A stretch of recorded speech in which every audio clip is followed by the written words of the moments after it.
Hi everyone, welcome back to our YouTube channel Study How with Sakshi. Hope you all are doing well. So as promised, we are back with first chapter of class 12 Political Science. So इससे पहले के video में हमने हमारे 10th class के first chapter को cover किया था पॉलिटिकल साइंस के and we are back with another video of class 12 political science this time.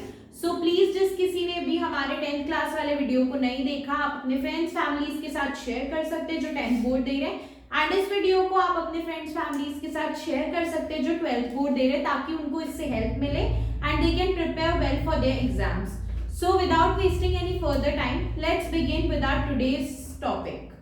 सो आज हम पढ़ेंगे first chapter of political science India वाला part, which is challenges of nation building. So basically political science में दो parts हैं 12th में, एक है world political science, एक है India political science.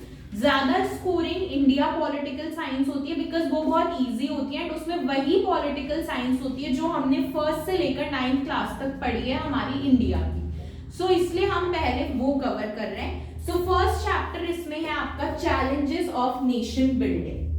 बेसिकली ये चैप्टर क्या बताता है आपको, यहाँ पर नेशन कौन सा है, यहाँ पर नेशन है हमारा इंडिया और हम हैं अभी 1947 के टाइम पे जब इंडिया हुआ था आजाद. तो उस टाइम पे क्या क्या चैलेंजेस इंडिया को देखने को मिले थे वो हम इस चैप्टर में कवर करेंगे. इंडिया पाकिस्तान कैसे बने, उनका पार्टीशन क्यों हुआ, उसके पार्टीशन का प्रोसेस क्या था एंड उस टाइम पे इंडिया की stability, economic stability, political stability कैसी थी, इंडिया में पॉवर्टी कितनी थी, एजुकेशन नहीं थी, इंडिया का लेवल क्या था, वो सब हम अभी इस चैप्टर में कवर करेंगे. सो इसमें फर्स्ट टॉपिक है challenges for the new nation. हम सभी को पता है कि हम लोग आजाद हुए थे 1947 में. हमें 3 इयर्स लगे थे अपने कॉन्स्टिट्यूशन को लागू करने में. तो इन 3 सालों के टाइम पे जो कुछ भी हुआ एंड जिस दिन हमारा देश आजाद हुआ 1947 में, उस दिन हालात कैसे थे. सो चैलेंजेस फॉर न्यू नेशन. अभी हमारा नेशन एकदम न्यू था क्योंकि ब्रिटिशर से अभी अभी हम आजाद हुए थे. तो हमारे सामने कुछ चैलेंजेस थे. पहले हम आजाद कब हुए थे, at the hour of midnight on 14-15 अगस्त. हम लोग आजाद हुए थे 14 अगस्त की मिडनाइट को, यानी कि 15 अगस्त की सुबह, 14 अगस्त की मिडनाइट, उस दिन हम हुए थे आजाद. India attained independence. उस टाइम पे इंडिया को इंडिपेंडेंस मिली थी कौन से ईयर में, 1947 में. Jawaharlal Nehru became first prime minister of India. First prime minister of India बने थे हमारे Jawaharlal Nehru, who addressed a special session of Constituent Assembly with his famous speech Tryst with Destiny. Tryst with Destiny नाम की एक उनकी स्पीच थी जिससे उन्होंने लोगों को संबोधित किया था प्राइम मिनिस्टर बनने के बाद पहली बार. उन्होंने क्या बताया था इस स्पीच में कि हमारे साथ जो हो गया वो हमारा पास्ट था, लेकिन आने वाले फ्यूचर को अब हमें सिक्योर करना होगा, बिकॉज अगर हमने अभी भी नहीं किया तो हो सकता है फिर से ब्रिटिशर्स की तरह कोई और आए और हमारी कंट्री पर रूल करे. तो हमने अपनी डेस्टिनी के साथ समझौता जितना करना था कर लिया. अब हम लोग एक न्यू नेशन बनाएंगे. India was born in very difficult circumstances as freedom came with partition of country which made people homeless. India को जब इंडिपेंडेंस मिली तो इंडिया के सामने बहुत ज्यादा चैलेंजेस थे. वो पॉवर्टी के रिलेटेड चैलेंजेस थे, एजुकेशन नहीं थी, लोगों के पास रहने के लिए घर नहीं था, खाने के लिए खाना नहीं था, फूड स्कैर्सिटी थी, लोग जॉबलेस, होमलेस थे, उनके पास में एक स्टैंडर्ड ऑफ लिविंग भी नहीं था. हमारी कंट्री का पूरा पैसा खत्म हो चुका था एंड इसके बाद में सबसे जो खतरनाक चीज, डिफिकल्ट चीज जो हमारी कंट्री के लिए थी वो था पार्टीशन. कुछ लोग थे जो चाहते थे कि वो अपना एक अलग नेशन बनाए, तो उन्होंने इंडिया से अलग होने का फैसला किया. दूसरी कंट्री बनी पाकिस्तान. सो इंडिया के लिए सबसे डिफिकल्ट था उसका पार्टीशन. अब इंडिया के सामने 3 चैलेंजेस थे उस टाइम पे. क्या चैलेंजेस थे?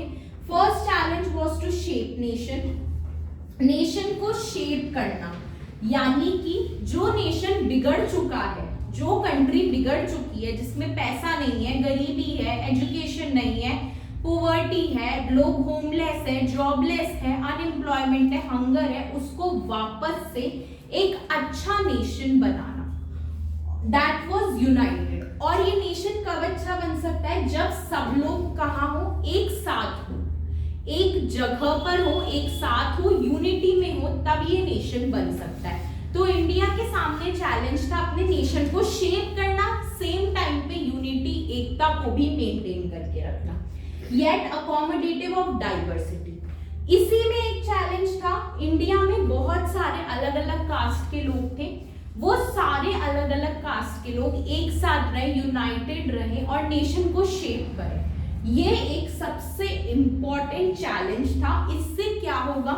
इससे दो चीजें होंगी, पॉवर्टी खत्म होगी, अनएम्प्लॉयमेंट होगा, क्योंकि एक इंसान की जगह पूरा नेशन एक ही काम करेगा अपने नेशन को सुधारने का, तो गरीबी हटेगी और अनएम्प्लॉयमेंट हटेगा।